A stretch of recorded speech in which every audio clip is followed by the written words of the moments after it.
Hey guys, and welcome back to the channel. So today I'm giving a weirdly philosophical explanation on why the iPad mini is the best iPad. So if you're interested in the iPad mini, stick around to the end of this video and I'll tell you the cheapest, best way to get the best iPad. And now, a word from today's sponsor. Today's sponsor is Into the AM.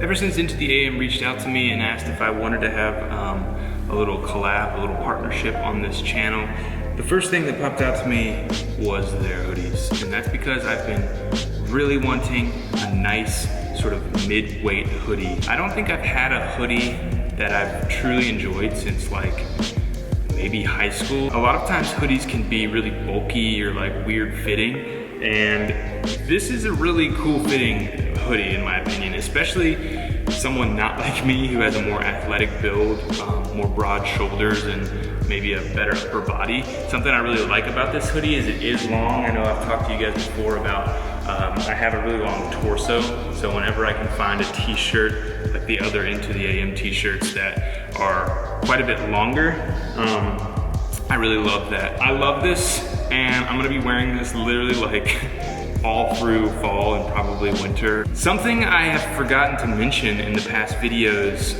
with Into the AM is you can actually use the link down below in the description, but also in the first line of comments. If you use my promo code, you can get 10% off your order. Check them out, Into the AM. I love this hoodie. You'll probably see it in tons of videos going forward in the future, but that's it. Thank you, Into the AM. Don't forget, click the link in the description or the tagged comment below to get 10% off your order at Into the AM. So as many of you all know, this channel is based on intentional living.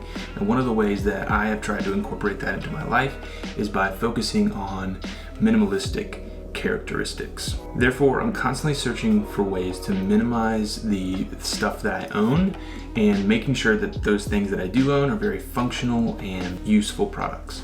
So I think it was like 2016, I purchased the first generation iPad Pro and I was stoked on it. I had seen all the marketing. I was reading up on how it could potentially replace a MacBook. It was a lighter, more portable way to carry, like a laptop with you.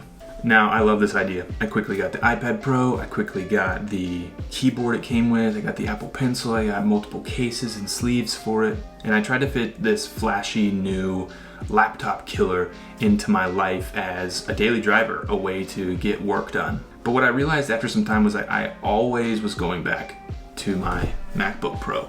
I kept trying to fit the iPad into my daily workflow. I would take it to meetings instead of my MacBook Pro. But after a few years of trying this and like just not enjoying the experience, it ended up in a drawer. This expensive powerhouse of a tablet, which someone else could be using and really taking advantage of, was just chilling in my drawer. And as many of you all also know, that like bugs me knowing that I have a product that is really useful but just isn't getting used. So eventually I took to YouTube, as I do when I have any sort of question or I'm trying to research something, to find out, is there an iPad that's better for me, or do I even need an iPad? So what did I find out? I actually found out 3 solid points, which I will share with you now. Number 1, no iPad can replace a laptop in the way that I use my MacBook Pro. So yeah, even like the brand new iPad Pro that came out with the really thin bezels and the trackpad keyboard and mouse support and things like that,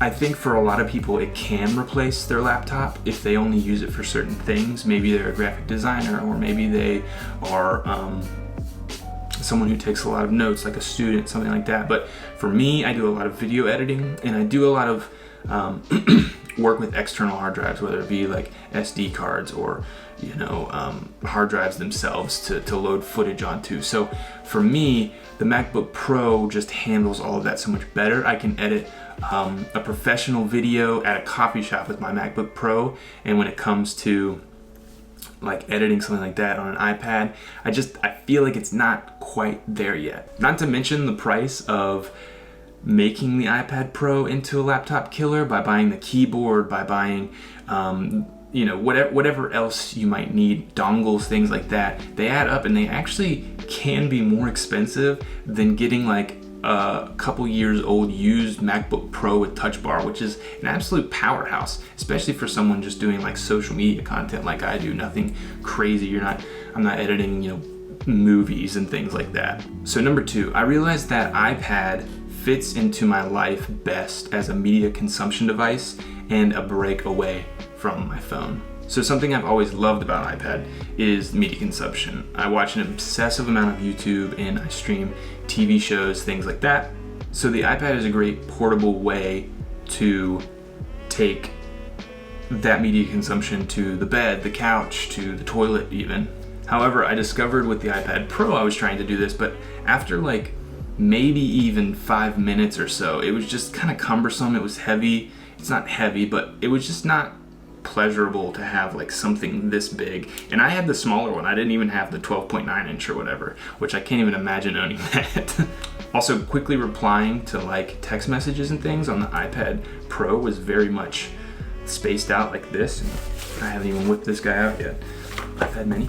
I think that typing on the iPad mini is one of my favorite typing experiences, even over something like the iPhone, which is a little more cramped. It's not too cramped, but like this is like the perfect ergonomically sound typing experience. And I love like sending emails and things aren't like books and like actual like long form document typing, but you can, and you get fatigued way less than I was with like the iPad Pro. And I had to split the keyboard, and that's awkward, or I was trying to like freaking do this type thing. So this is actually one of my favorite typing experiences, or on-screen typing experiences, I would say. And then again, being able to put like my phone down like here in the office and then go into the living room, it's just a nice way to truly take a break from work and the notifications that are distractions, especially when I'm trying to relax or spend time with family. Having this where I can, read a book or play a game on it, while having the notifications that matter. Like if a phone call comes through, I can take it on here or on my Apple Watch. Or if a text message comes through, like I get the notifications that matter, but I'm able to keep work stuff on my phone, leave it in another room. That's super, super helpful, and it's something that I'm trying to do more and more, is leave my phone in other rooms while I'm home and just have the iPad on me. So number 3, my third point here is sometimes the coolest, newest tech isn't for everyone. Also, return things. Let me explain. So much like my new truck, which is actually a 2011, I think that it actually has more functionality and usability than a brand new crossover SUV, which I thought I was in the market for. So even through tons of research on a new product or service, which I am known to do, I'm a type 5 Enneagram, type 5s, give me a hey in the comments down below. Even through all that research, it isn't always clear whether something can fit in your life and fulfill certain needs. Also, we gotta be aware that certain reviewers and tech people, especially if you're researching things online, they're gonna hype up a product to either one, stay a part of the status quo, like I have the newest tech and it's the best and blah blah blah, or they're saying all that for a brand deal so that you'll click the link below and they'll get a percentage. So sometimes even if they don't truly believe in a product, they're gonna hype it up just like the rest of the world is. So if anything, you can buy a product, and most products have a return policy, like a 30-day return window or a 90-day return window. So you can return things, even expensive tech like this. Something that I want to work on, even like buying non-tech things, just products in general, is, obviously when you open something new, you have that great feeling, that warm fuzzy, plugging it in, getting to experience the setup, things like that, which is fine. And that's part of the experience, is part of, what makes owning products great and things like that. But then after a couple days, maybe just trying to really objectively think about how the product's fitting to my life. If I find that like typing on this is more cumbersome and my goal is to have this for note taking, I need to just mark that down and be aware that, in 15 days or so, I'm gonna add up, does it work, does it not, send it back. So in summation, iPad mini is the best iPad in my opinion. Now I know this is gonna be different for everyone, and not everyone needs a tablet. A lot of people buy into the flashy new product that comes out and they don't actually need it. So I think a lot of people are making this hard decision, like I don't need an iPad, even though it's there, it looks nice, Apple does it really great. Maybe they just don't need it, and that's fine. But as promised at the beginning of this video, if you want to find the cheapest, most affordable way to pick up an iPad mini, the best iPad, I would suggest using an app called Mercari. They're not sponsoring this video, they're not a sponsor. I just literally love this app so much. I prefer it over Craigslist, Facebook Marketplace, eBay, literally any other way of selling. Mercari is the best. So check it out. I'll leave a link to it down below if you want to check it out.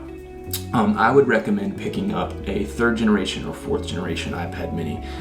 If you do need Apple Pencil support, which I have found, I actually use the Apple Pencil. Well, by the way, this is like a cheap, I'm doing like the beauty vlogger thing. This is a cheap alternative to the Apple Pencil Generation 1 that I got on Amazon, and I'll leave a link to that down below, as well as this sleeve that I picked up for the iPad, which I think is super dope. It's a Herschel. That's not gonna focus. Oh well, I'll hold it back here.